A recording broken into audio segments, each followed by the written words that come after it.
is kind of towards the motel down there. But once we got into the stands where they were a little bit smaller and more dense, we didn't see as much sign anymore. And so what I'm looking at right now is to do just the removal of the Douglas fir trees in this area. It's about 9/10 of an acre, and it would be along the property boundary here, out probably about maybe 150 feet this way. It's marked out there with a flag. It's flagged all the way around, and then actually back through here, leaving some of the smaller trees by the water, and then back through to up here where it kind of turns to scrub, and then back this way. So this How whole far out area. is the line from Forest Service? Roughly. Forest Service property line is right, That pink and blue flag to your right right. here. So here's the marker right there. Yeah. Right by our camp. Got to move that deck. So that's where that's Uncle Sam's this property whole- now. The proposal is to cut all the trees in here except for, like the white fir right there. There'd be maybe 1 or 2 or 3 we could leave, but most all of them are pretty high risk. And we're talking about going like a tree length and a half out, which is almost to the edge of the stand. And what we would do is we would cut those trees, and then we would harvest those and take them away, and then we'd come back in, and any of the slash that's here, we would either, if we could get a chipper in here, we would chip it and just spread the chips around, or if we couldn't do that, what we usually do is we'll pile the branches, brush, in different Slash. spots, cover them with plastic to let them dry out quite a bit. They have to be there for over the winter and into next spring. We either burn them next spring or next fall. So burn the piles. And then we come back in, and I'd like to plant a lot of cedar because that's like resistant. We might do some white pine too, but cedar, white pine mix or whatever, and then start things growing again. But to be honest, for a long time you're going to see, more of the brush and more of the rhododendron and those kind of things coming in. It would be very different. It would be much more open, but it would it would not it would look nice again. It wouldn't be all torn up and stuff. We'd take it easy and we'd do it in dry weather and stuff. But it's not going to look like this again in our lifetime because the trees don't grow back that fast. So when you replant, how big of a plant do you put in? They're usually this high. Yeah, they're not real tall. So, yeah. Brady, are you looking at the whole shoreline, or are you just looking at this? Right Just this because the houses are here. We haven't seen it anywhere else. It just kind of happened right here. And Woohoo, in lucky. time, we might need to look closer down towards Canes, but at this time, I don't see a need to. Plus, the houses are a little further away down there. It seems And how like. far is that direction? What is it? There's a flag line. We can walk down there and look. It's probably 150 feet. If you walk in there, you'll see. Past the motel or before? No, short of before. it? Oh, okay. Yeah, probably So halfway. you've already to the looked motel. around down now? there. Yeah, All Yeah. of these are going to go. Right, Yeah. I heard that, but Yeah. I didn't know how far that Okay, was. 150 feet. Yeah, 150, 200 feet down Oh, there. okay. You'll see a blue. This one? Just about see it Norm. down there. It's where the trees get a little bit more dense and a little All the smaller. way through the property. So yeah, that's the plan at this point. So Brady, do you do any fire management as far as this undergrowth goes? I mean, they do out in the woods, I know, a lot of clearing and Yeah, all the branches and stuff that are left, we'll gather them all and either burn them or chip them so that it's not a fire problem. The smaller bushes and shrubs and stuff, those aren't really a fire problem because they're green and they don't burn as well. Yeah. How far this way? It goes out to that last flag. Yeah. How long ago was that? Bring all the grandkids up here and cook s'mores on the one more time. We'll do that. What kind of time frame do you think it's going to be before you put out the bid? So I wanted to talk with all of you, and then what we would do is we'd start designing it this summer and put the bid out probably August, something like that. Probably harvest September, October, after things quiet down here, but before the heavy rains start in fall. So So my ideal would be to harvest it in October, early October. Yeah. You never know.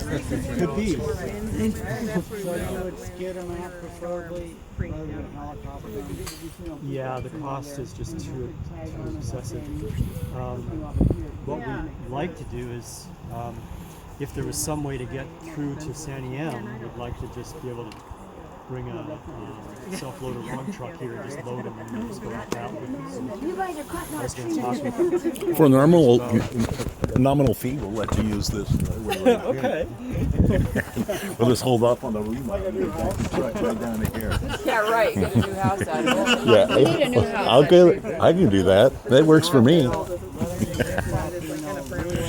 If the insurance company's still fighting with the contractor on how to replace this garage, and it's been what 6 months since the tree hit. Yeah, that's what we are. But one of the contractors says the roof needs work too because it pried up the roof. But then the insurance company says they don't want to pay for that, so they're going round and round. They said it was too expensive to do by helicopter. You want to do it by ground? Is that Yeah, just get it out. Probably out. I was thinking flats. People that bid on these sales are so small; they don't have helicopters or anything. They have their own equipment, like a self-loader log truck and things like that. Self-loading. Yeah, small operator. Right. Out of Mill City, probably the guys down there. Yeah, most likely local. So Grady, if a homeowner wants to have, some trees cut, is there a way to coordinate that with you and whoever you award the contract Yeah, if with? somebody was interested, and I can just keep them in the loop as to who we award to, and you can just give them a call and say, hey, While they're here, might as well. sure, it'd be cheaper. Yeah, all the way Get a around. better price for it if you want to sell to them. So yeah, or they could fall it for you and leave it for firewood or whatever you want. Can you speak to the risk? I mean, what if you haven't cordoned off the area? Don't perceive this as an imminent risk. I guess, Yeah, that's what I wanted to get a handle on. What do I need to tell them? Oh, okay. Get out of the way of the trees. So maybe like Kristen, or would one of you two speak into the risk of having renters in the homes right now? I mean, this time of year, there's not that many storms that come through. My concern is winter, when you get those strong storms. That's our You biggest might get some concern snow too. and things like that. Yeah, it's those winter storms that are our biggest thing, and that's where we see most of our failures occurring. And that's when these trees came down, also, right? Right, So yeah. January. I think, so that's what the history of failure is in here, and we use that a lot. That kind of that history, knowing when things are going down in an area, just to get an idea of when things are active. So. I think that's probably the pattern that you're going to see here. And and just looking around, a lot of the trees, the crowns on a lot of these trees look pretty healthy, with the exception of these guys on the other corner of this house. But I think that there's not over the summer. I don't think there's a lot of risk. When we open this up, there's a lot of then again, anytime you open things up, then trees that have all been sheltered by their neighbors for their whole lifetimes all of a sudden are now exposed to winds that they've never experienced before. So that's an added risk even on perfectly healthy root system trees. So when you have a root system that could be compromised by this decay fungus, opening it up to those new winds, exposure can be very scary in my book. So That's one reason I'd like to leave some of the smaller ones out there, just to kind of Windbreak. A little filter that wind, so Yeah. slow it down yeah. as many as we could. And you have So as we talk about this, I think that's the important thing is this is opened up. If on your own piece of property, doing it at the same time or before next winter is important. All right. Because that's That's when a it's gonna timeline be, right there. That's the high Or don't be there in the winter. Yeah. Right. So, Yeah. Grady, in your estimation, though, is somebody going to pay to come in and get this? I mean, it's yeah. a valuable timber. Oh, yeah. So, as a homeowner, you could probably make some money Yes, you on your should. timber. Yeah. Yeah. You wouldn't have to pay somebody to cut No. it down. You'd actually No. get paid for it. You might even call a couple people, because the person here might think they have you, and you might call somebody Right. else just to find the best price. I've played with them a little bit. I have 20 acres over in eastern Oregon that I Ponderosa pines. Recovery. Yeah. The pines over there, I had to thin them out. They Self were a loader fire or hazard. whatever. Yeah. You get a whole log load or whatever on a self loader. You might get a better deal instead of one guy only picking up 3 logs at your house or whatever. Yeah. So Yeah. that might be And I think that you could probably contact some of the extension foresters or something that have, do small sales and private woodland owners. I have Put all that that. together. They probably have that experience. If since we can't definitely do it contractually with whoever's actually doing this, it would be worth contacting your extension forester.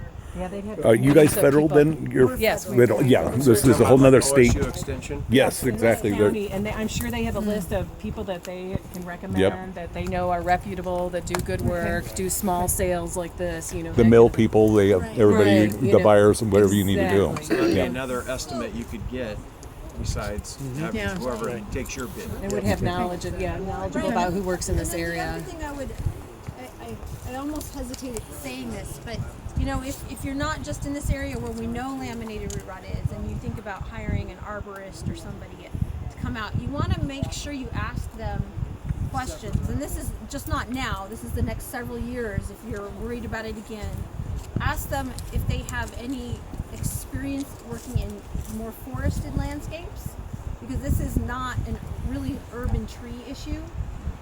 And most arborists are trained more for the structural component of trees and not necessarily to recognize the biological organisms that are causing the decay. But the extension service should be able to recommend people who can do that. Right, Yes, right. I And I would definitely say think so. even the extension service, they work closely with pathologists too. Yep. So if you go to the extension route, because it is more of a forested landscape, you're going to get better information. Okay. And we have worked with arborists who know exactly what they're talking about. I just don't think that I teach a training class comes on Tuesday to a naturally. bunch of arborists to recognize this very disease and several other native ones. So I mean, we do work; they do get training, but we found that just the people that are used to working with city trees don't know to recognize the kind of issues that we have in these forest remnants. Yeah. The native forest issues. Cool.